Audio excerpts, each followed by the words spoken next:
नमस्कार। आज हम आपको ज्योतिर्लिंगों के बारे में बताएंगे। 12 ज्योतिर्लिंग कहाँ पर स्थापित है और क्या है उनका रहस्य।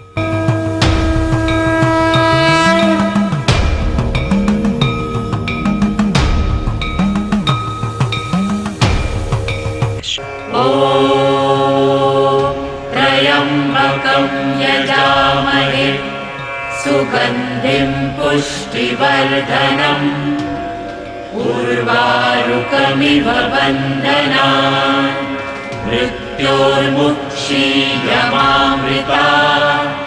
ॐ सः जूं हौं ॐ हौं जूं सः। तो प्रारंभ करते हैं। सर्वप्रथम ज्योतिर्लिंग सोमनाथ। सोमनाथ पृथ्वी का पहला ज्योतिर्लिंग जो गुजरात के सौराष्ट्र में स्थित है। मान्यता है कि जब चंद्रमा को दक्ष प्रजापति ने श्राप दिया था तब चंद्रमा ने इसी स्थान पर तप कर श्राप से मुक्ति पाई थी। कहा जाता है कि इस शिवलिंग की स्थापना स्वयं चंद्रदेव ने की थी। विदेशी आक्रमणों के कारण यह 17 बार नष्ट हो चुका है। हर बार बिगड़ा और बना। द्वितीय ज्योतिर्लिंग मल्लिकार्जुन। यह ज्योतिर्लिंग आंध्र प्रदेश में कृष्णा नदी के तट पर श्रीशैल नाम के पर्वत पर स्थित है। इसका महत्व भगवान शिव के कैलाश पर्वत के समान ही कहा जाता है। एक पौराणिक कथा के अनुसार जहाँ पर ज्योतिर्लिंग है उस पर्वत पर आकर शिव का पूजन करने से व्यक्ति को अश्वमेघ यज्ञ के समान पुण्य फल प्राप्त होता है। जय मल्लिकार्जुन। अब आपको हम तृतीय ज्योतिर्लिंग के बारे में बताते हैं जिसे हम महाकालेश्वर भी कहते हैं। यह ज्योतिर्लिंग मध्य प्रदेश के उज्जैन शहर में स्थित है। ये एकमात्र दक्षिण मुखी ज्योतिर्लिंग है। यहाँ प्रतिदिन सुबह की जाने वाली भस्म यानी भस्मा आरती विश्व भर में प्रसिद्ध है। महाकालेश्वर की पूजा विशेष रूप से आयु वृद्धि और आयु पर आए हुए संकट को टालने के लिए की जाती है। उज्जैन वासी मानते हैं कि भगवान महाकालेश्वर ही उनके राजा हैं और वे ही उज्जैन की रक्षा कर रहे हैं। जय महाकालेश्वर की। अब हम आपको चौथे ज्योतिर्लिंग के बारे में बताते हैं जिसे ओमकारेश्वर भी कहते हैं। मध्य प्रदेश के इंदौर के समीप स्थित है। जिस स्थान पर यह ज्योतिर्लिंग स्थित है उस स्थान पर नर्मदा नदी बहती है और पहाड़ों के चारों ओर नदी बहने से वहां ओम का आकार बनता है। यह ज्योतिर्लिंग ओमकार अर्थात ओम का आकार लिए हुए है। इसी कारण इसे ओमकारेश्वर नाम से भी जाना जाता है। जय ओमकारेश्वर की जय हो। अब हम आपको 5वें ज्योतिर्लिंग के बारे में बताते हैं जिसे हम केदारनाथ के नाम से जानते हैं। यह उत्तराखंड में बद्रीनाथ के मार्ग में स्थित है। केदारनाथ का वर्णन स्कंद और शिव पुराण में भी मिलता है। यह तीर्थ भगवान शिव को अत्यंत प्रिय है। जिस प्रकार कैलाश का महत्व है उसी प्रकार का महत्व शिव जी ने केदार क्षेत्र को भी दिया है। तो बोलो जय केदारनाथ की।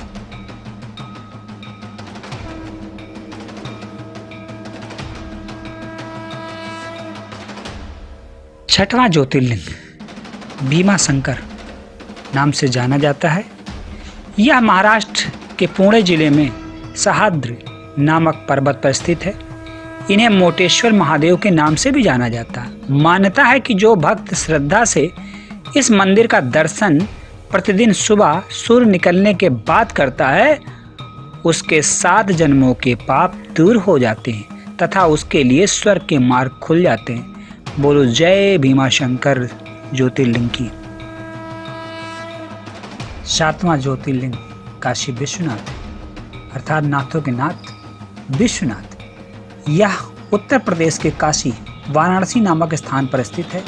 इस स्थान की मान्यता है कि प्रलय आने पर भी यह स्थान बना रहेगा। इसकी रक्षा के लिए भगवान शिव इस स्थान को अपने त्रिशूल पर धारण कर लेंगे और प्रलय के टल जाने पर काशी को उसके स्थान पर पुनः रख देंगे। तब बोलो जय काशी विश्वनाथ की। 8वां ज्योतिर्लिंग त्र्यंबकेश्वर है।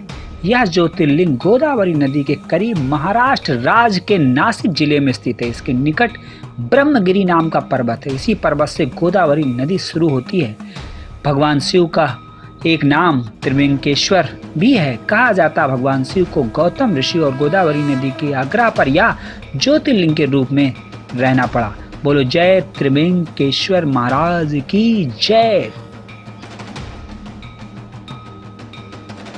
9वां ज्योतिर्लिंग वैद्यनाथ के नाम से जाना जाता है।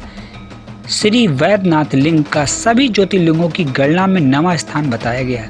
यह झारखंड के देवघर जिला में पड़ता है। इसकी स्थापना रावण ने की थी। जहां पर यह मंदिर स्थित है उस स्थान को देवघर अर्थात देवताओं का घर कहते हैं। मानता है कि यहाँ पर आने वालों की मनोकामना पूर्ण होती है और इस लिंग को कामना लिंग भी कहा जाता है। बोलो वैद्यनाथ महाराज की जय हो। 10वां ज्योतिर्लिंग नागेश्वर के नाम से जाना जाता है। यह गुजरात में द्वारिका में स्थित है। धर्मशास्त्रों में भगवान शिव नागों के देवता है और नागेश्वर का पूर्ण अर्थ नागों का ईश्वर है। इसकी महिमा में कहा गया है कि जो व्यक्ति पूर्ण श्रद्धा और विश्वास के साथ यहाँ आता है उसकी सभी मनोकामना पूर्ण होती। बोलो नागेश्वर महाराज की जय हो।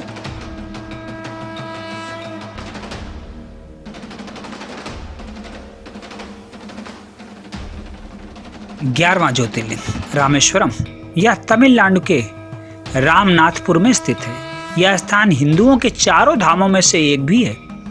मान्यता है कि इसकी स्थापना स्वयं भगवान श्री राम ने की थी। भगवान राम के द्वारा स्थापित होने के कारण ही इस ज्योतिर्लिंग को रामेश्वरम नाम दिया जाता है। बोलो जय रामेश्वरम की।